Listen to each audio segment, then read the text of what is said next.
आइए शुरू करते हैं बच्चों हीट का रिवीजन।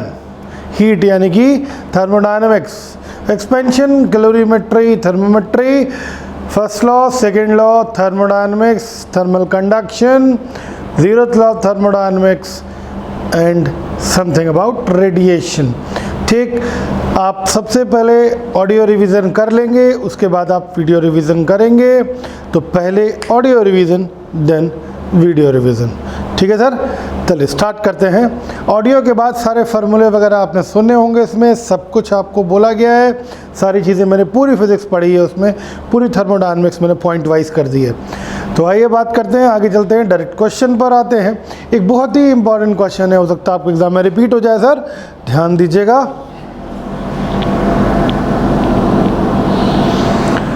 पढ़िए क्वेश्चन।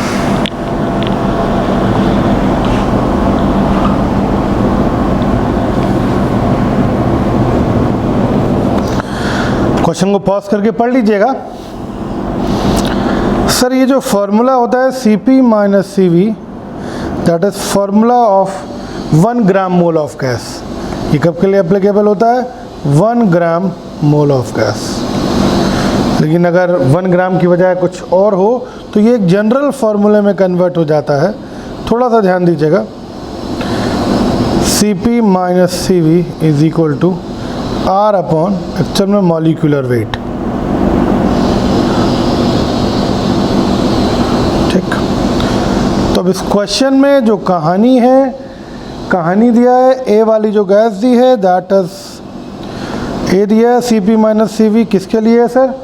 हाइड्रोजन के लिए। तो हाइड्रोजन का मॉलिक्यूलर वेट 2 होता है, 4H2।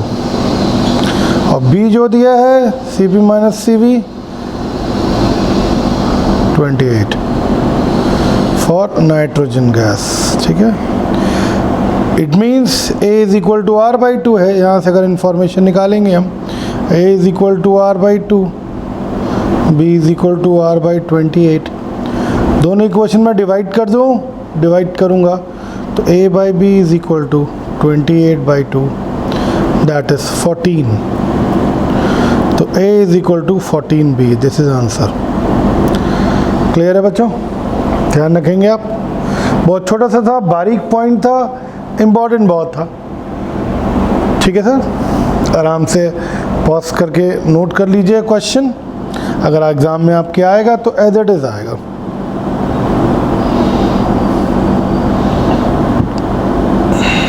चलिए सर अगला क्वेश्चन, पॉज करके क्वेश्चन को पढ़ेंगे, क्वेश्चन को पढ़ेंगे, उसी में इसका सलूशन है सर। देखिएगा, कहते हैं -10 डिग्री सेंटीग्रेड की आइस है, -10 डिग्री सेंटीग्रेड की आइस यानी कि सॉलिड है, और उसको कन्वर्ट कर रहे हैं स्टीम में।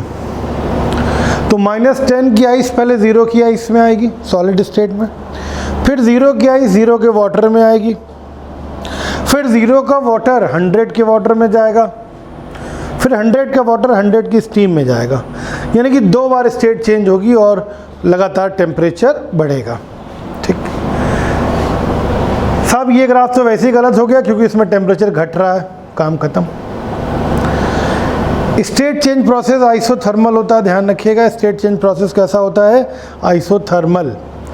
तो ये आइसोथर्मल प्रोसेस होना चाहिए। तो पहला वाले ग्राफ में देखिए, ये आपको दिया हुआ है, ये पोर्शन दिया हुआ है, this one is melting and this one is vaporisation. 2 state change process दिए हैं, जबकि इसमें और इसमें आप देखेंगे सिंगल स्टेट चेंज प्रोसेस है। तो ये दोनों गलत हो गए ग्राफ, क्योंकि 2 बार स्टेट को चेंज होना है, एक बार आइस टू वाटर और दोबारा वाटर टू स्टीम, इसलिए ग्राफ नंबर 1 सही है। क्लियर? अच्छा, 1 कैलोरी की डेफिनेशन जानते हैं आप? याद होगा आपको, मैंने बोला है लेकिन फिर से एक बार बोल दे रहा हूँ, इंपॉर्टेंट है। 1 ग्राम वाटर का टेम्परेचर, 1 ग्राम वाटर का टेम्परेचर 14.5 डिग्री सेंटीग्रेड से 15.5 डिग्री सेंटीग्रेड करने के लिए जो हीट रिक्वायर्ड होती है, जो हीट की ज़रूरत होती है, that is known as 1 calorie. Clear है सर? समझिए। चलिए आइए आगे बात करते हैं। अगला क्वेश्चन करेंगे सर, ध्यान दीजिएगा, ये रहा, पढ़िए सर।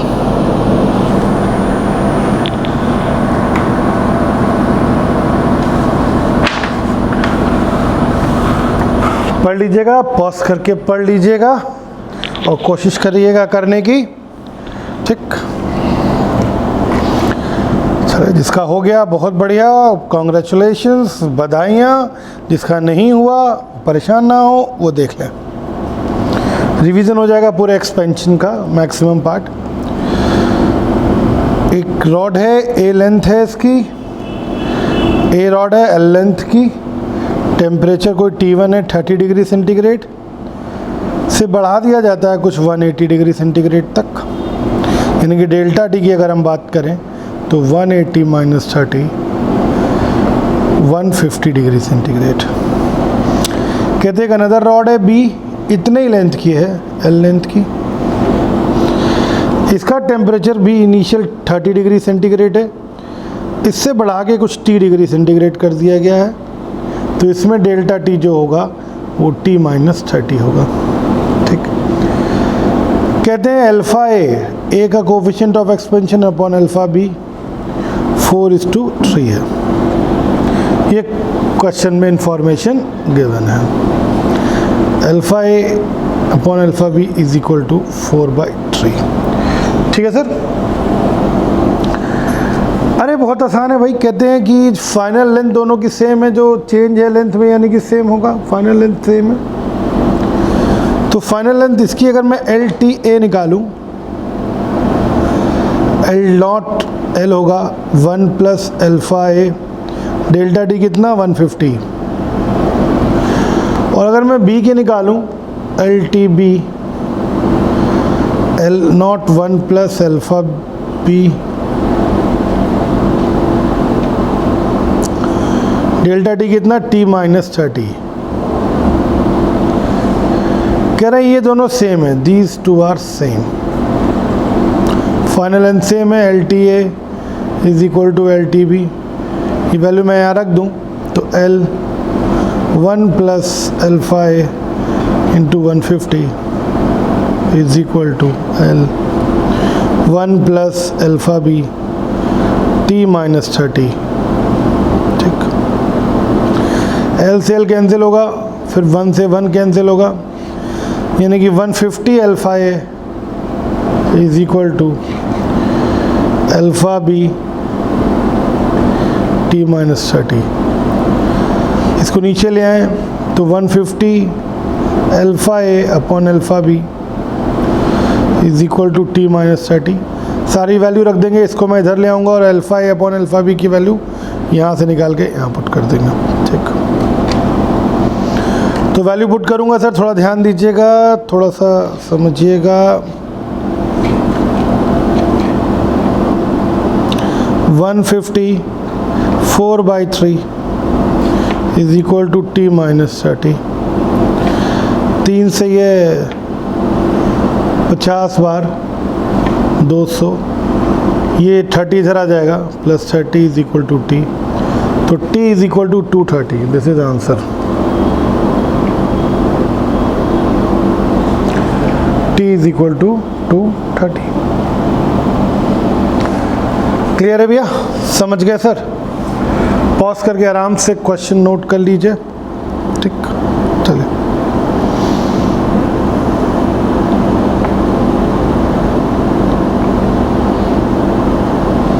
चलिए चौथा क्वेश्चन है, देखिए बहुत आसान है, पॉज करके पढ़िएगा।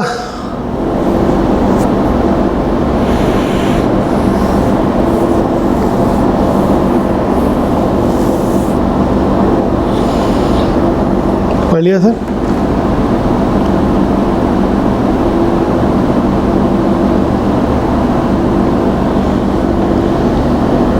आपसे कहते हैं दो रॉड है, L1, ये एल्युमिनियम की रॉड है, अल्फा ए दिया है, दिस इज L2। स्टील की रॉड है, इसके लिए अल्फा एस दिया। कहते हैं दोनों को मिला के एक रॉड बनाई जाती है जिसकी लेंथ होगी भैया L1 प्लस L2।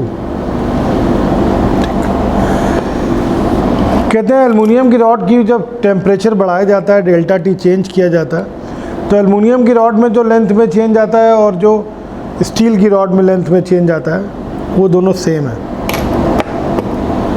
यानी कि delta L of aluminium is equal to delta L of steel. Delta L आपको याद होगा, डेल्टा एल का फॉर्मूला होता है L alpha of aluminium into delta T is equal to steel की रॉड की length alpha of steel delta T. मुझे लगा डेल्टा टी से डेल्टा टी गायब होगा। ठीक है सर, यहाँ से हमारे पास आ जाएगा L1 alpha A is equal to L2 alpha S. हमसे पूछा क्या गया है, हमसे क्वेश्चन में पूछा गया है, थोड़ा सा ध्यान दीजिएगा सर।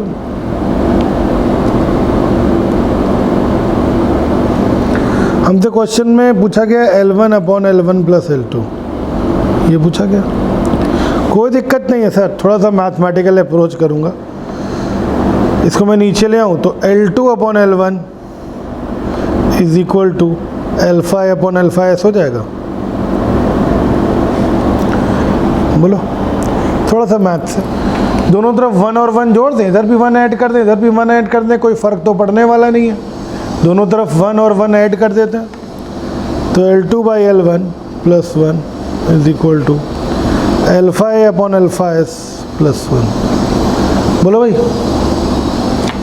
एलसीएम ले लें, तो एलसीएम ले लेंगे तो L2 plus L1 upon L1 is equal to alpha A plus alpha S upon alpha S.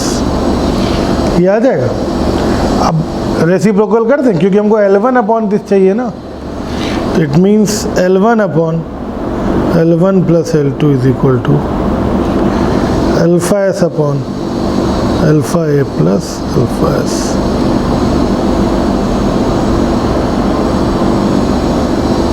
Clear है भैया? This is answer.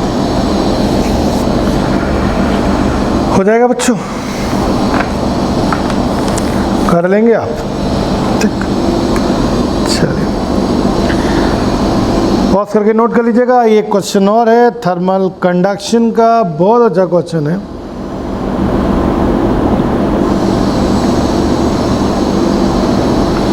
ये रहा,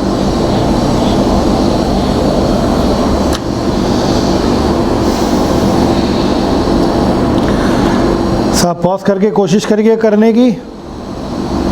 जिनका हो गया बहुत बढ़िया, जिनका नहीं हुआ उनका अब हो जाएगा। ध्यान दीजिएगा, बहुत आसान सा क्वेश्चन है। हाँ थोड़ा सा बस लिखने में दिक्कत है। लिखने में क्या दिक्कत है थोड़ा समझो।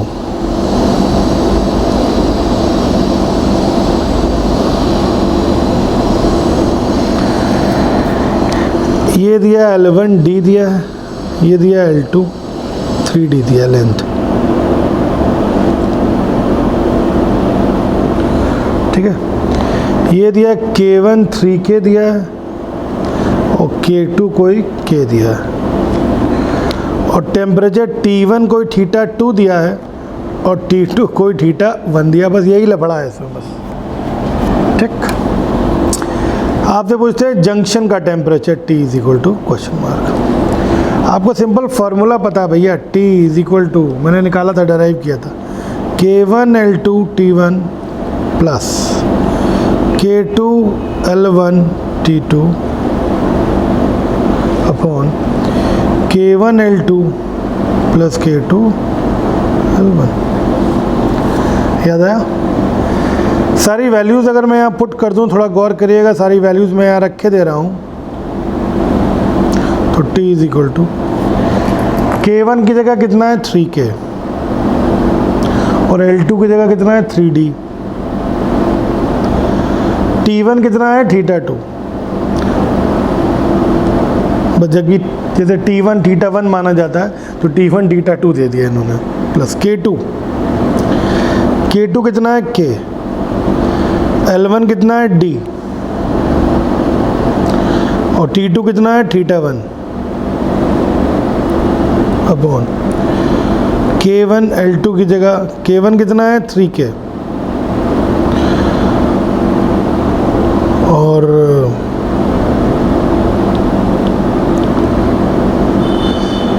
L2 कितना है 3D, K और D।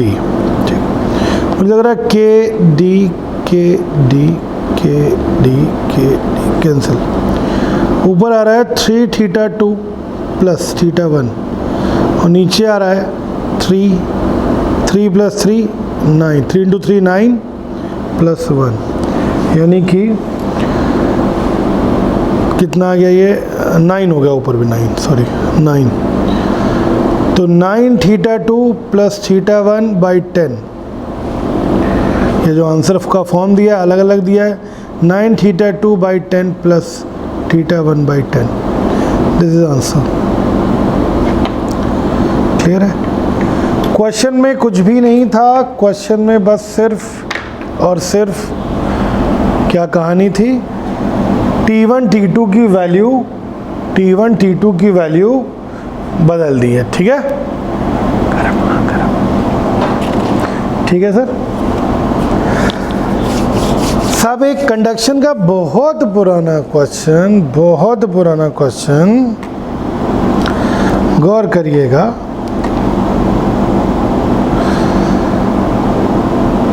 आपको देखते ही याद आ जाएगा, आपको आंसर भी याद होगा। ये अभी फिर से रिपीट हुआ IIT 2019 में। क्या कमाल का क्वेश्चन है, कितनी बार कितनी जगह ये क्वेश्चन आ चुका है, ये फिर से अभी IIT 2019 में आया है। ठीक है सर, गौर करिए, क्वेश्चन देखिएगा।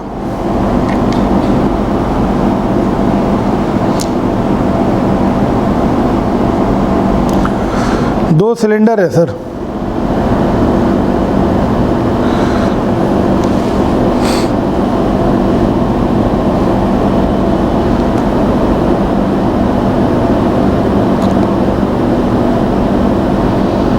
एक सिलेंडर है सर,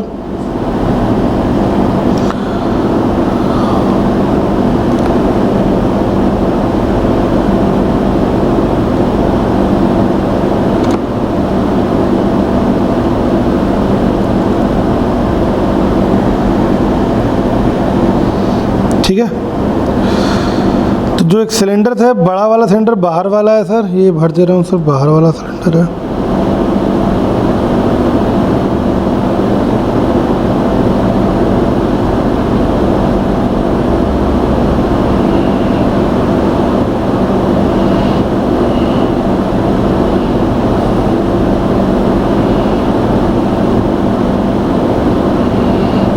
ठीक है सर,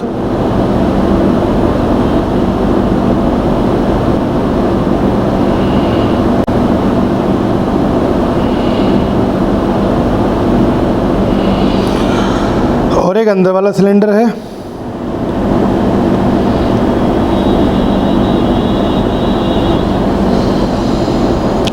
हीट का फ्लो लेंथ के अलोंग है, हीट अपना लेंथ के अलोंग फ्लो कर रही है सर। ठीक है सर, इधर का टेम्परेचर कुछ T1 है, इधर का टेम्परेचर कुछ T2 है। ये R रेडियस है और बाहर वाले की 2R रेडियस हो गई। आपको मैं बता चुका हूँ ये क्वेश्चन। L लेंथ मान ली मैंने सिलेंडर की, तो total amount of heat flow है वो अंदर वाले से भी हीट फ्लो होगा प्लस बाहर वाले से भी होगा, इससे भी होगा और इससे भी होगा। बोलो भाई, तो जो टोटल अमाउंट ऑफ कैट अपॉन एल होता है, के इक्विवेलेंट एरिया टोटल कितना होगा भैया, 4 पाई आर स्क्वायर होगा। अरे पूरी रेडियस ली जाएगी ना, एरिया 4 पाई आर स्क्वायर होगा भैया। ये पूरा यहाँ से यहाँ तक पूरे से हीट है ना, ये पाई इंटू आर स्क्वायर होता है, आर की जगह 2r रखेंगे तो 4 पाई आर स्क्वायर ही तो आ जाएगा। Upon length L, is equal to D Q one के pi r square delta T upon length L, अंदर वाला K1 प्लस बाहर वाला K2। बाहर वाले का एरिया कितना, वही थोड़ा खेल है सर, क्या खेल ये है सब, सिर्फ बाहर वाले का रेड वाले का एरिया लेना है ना, तो कैसे लोगे? अरे पूरा एरिया निकाल लो, ब्लैक वाला एरिया निकाल के घटा देना, पूरे में से ये अंदर वाला सब्ट्रैक्ट कर दोगे, सिर्फ बाहर वाला ही तो बचेगा। तो पूरा होगा 4 पाई आर स्क्वायर और अंदर वाला होगा सिर्फ पाई आर स्क्वायर, यानी कि 4 pi r square minus pi r square. ठीक है, 4 pi r square minus pi r square delta T. बोलो भाई, L L L pi r square pi r square pi r square pi r square cancel, delta T delta T delta T cancel. 4k is equal to K1 plus K2 4 minus 1, तो इस 4 को नीचे ले जाओ तो K is equal to K1 plus ये 3K2 हो जाएगा बाई 4। ये रिवाइज करवा दिया, क्वेश्चन इंपॉर्टेंट था, वेरी इंपॉर्टेंट नहीं, वेरी इंपॉर्टेंट। तो K1 plus 3K2 by 4, clear है सर? ठीक है, उसके बाद कुछ बातें आपसे करेंगे, ज़रा आपको याद होगा रेडिएशन मेथड में हीट ट्रांसफ़र विदाउट मीडियम, कोई ज़रूरत नहीं होती मीडियम की, मीडियम डज नॉट रिक्वायर्ड, याद आया सर? मीडियम की कोई आवश्यकता नहीं थी, जिससे रेडिएशन क्रॉस होता है जिस मीडियम से, मीडियम पर कोई फ़र्क नहीं पड़ता है। किरचॉफ लॉ था E upon a is equal to constant is equal to capital E, किसी पर्टिकुलर टेम्परेचर पे किसी भी बॉडी का E बाई ए का रेशियो उसके EMF के, ब्लैक बॉडी के EMF के इमेसिव पावर के बराबर होता है उसी टेम्परेचर पर। वीन्स लॉ क्या था, ये भी एक बार रिपीट कर दे रहा हूँ, किसी भी बॉडी में सारे कलर निकलते हैं, सारे रेडिएशन होते हैं, किसी भी बॉडी में सारे रेडिएशन होते हैं, ठीक, बट एक पर्टिकुलर कलर की वो बॉडी दिखती है क्योंकि उस कलर के पार्टिकल मैक्सिमम होते हैं, उस कलर के पार्टिकल मैक्सिमम होते हैं। टेम्परेचर बढ़ाओ, टेम्परेचर इंक्रीज करो, ठीक, अगर हम टेम्परेचर को इंक्रीज करते हैं, टेम्परेचर को बढ़ाते हैं, तो जिन पार्टिकल्स की वेवलेंथ कम होती है उनकी संख्या मैक्सिमम हो जाती है, बॉडी का कलर बदल जाता है, कम वेवलेंथ वाले पार्टिकल ज़्यादा अमाउंट में निकलने लगता है। मैंने पूरा आपको ग्राफ, कलर ग्राफ बना के सिखाया था ये, ठीक है सर? तो अगर टेम्परेचर बढ़ाएंगे तो कम वेवलेंथ वाले पार्टिकल मैक्सिमम अमाउंट में बाहर आएंगे। फिर स्टीफन्स लॉ होता है, ये तो lambda m into T is equal to constant हो गया था।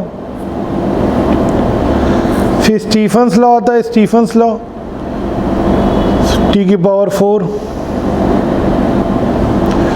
For perfect black body. General body के लिए स्टीफन्स लॉ क्या हो जाता है, जनरल बॉडी के लिए सिग्मा एक एमिसिविटी और लग जाती है, ठीक है, पावर 4, याद आया? Newton's law cooling based on Stefan's law बता चुका हूँ सब, ठीक। आइए, एक वीन्स लॉ का बड़ा छोटा सा क्वेश्चन है, ध्यान दीजिएगा सर।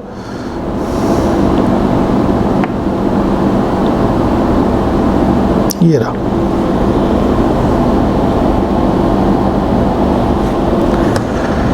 साहब आप इस क्वेश्चन को यहीं देख के बता सकते हो, कैसे?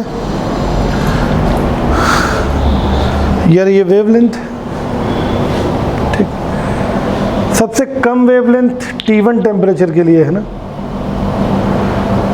और फिर उससे ज़्यादा एक्चुअल में ये मिसप्रिंट कर दिया है हमारे ऑपरेटर ने, यहाँ T3 एग्ज़ाम में दिया था और ये T2 दिया था।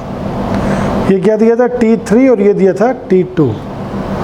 हमारा ऑपरेटर समझ नहीं पाया होगा, झोंक में सीधे T1 T2 T3 लिख गया, तो एक्चुअल में ये T3 था, करेक्शन कर लेना, और ये T2 था। ठीक, थोड़ा सा चेंज किया ना उन्होंने ताकि आप कंफ्यूज हो। तो भैया T1 सबसे ज़्यादा होगा, फिर T3 और फिर T2, ये फाइनल वाला। फिर से कह रहा हूँ, ये T3 और ये T2 कर लीजिएगा। ठीक है, बना दूँ क्या अलग से? जो एग्ज़ाम में आया था वो कुछ इस तरीके का क्वेश्चन था।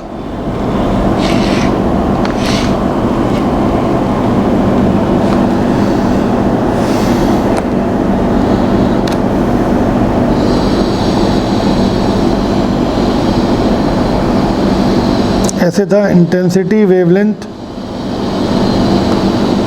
एक, दूसरा, तीसरा। ठीक है, थोड़ा गौर करिएगा, ये वाला T1 दिया था, ये T3 दिया था और ये T2 दिया था। ठीक, तो भैया कम वेवलेंथ मतलब टेम्परेचर ज़्यादा, तो T1 सबसे ज़्यादा होगा, फिर T3 और फिर T2। तो क्या था, T1 सबसे ज़्यादा, फिर T3 और फिर T2। क्लियर है भैया? T1 सबसे ज़्यादा, T3 और फिर T2। ठीक है सर, कर लेंगे। वीन्स लॉ है ये, कम वेवलेंथ वाले पार्टिकल की इंटेंसिटी मैक्सिमम हो जाती है। ठीक।